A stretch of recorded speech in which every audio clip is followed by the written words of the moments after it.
At dahil nag-steam ako ng siopaw mga langga, wala pa itong sauce. So magluluto tayo ngayon ng sauce nito mga langga. At syempre, ano pa bang gagamitin natin? Yung ating pangmalakasang frying pan, non-stick pan ni Red Chef.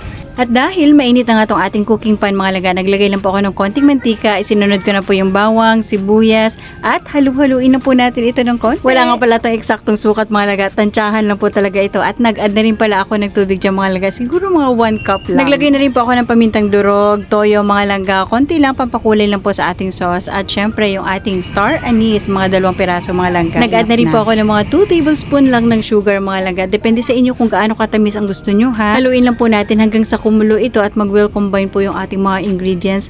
Then sunod na rin po natin yung ating slurry mga langga. Ito po ay pinaghalong tubig lang at cornstarch. Ito na po yung magsisilbing pampalapot sa ating sauce mga langga. Halu-haluin lang po natin hanggang sa makita nating luto na po ito. And this is it! Ito na po yung hinahanap natin mga langga at huwag pong kalimutan tikman para mai-add po natin kung ano yung kulang. Salain lang po natin ito at ilipat na sa ating mga lagayan. O diba, napaka-easy lang gumawa ng sauce ng siopaw. Pwede ka nang magnegosyo. And here we go, luto na yung ating sauce ng siopaw mga langga. O sabi ko sa inyo, ganun lang kadali maggawa ng sauce ng siopaw mga langga. Kapag binili mo kasi yun sa palengke mga langga, wala talaga yung sauce. Ikaw at ikaw talaga ang gagawa nun ng sauce. So dapat matuto ka ng gumawa ng sauce.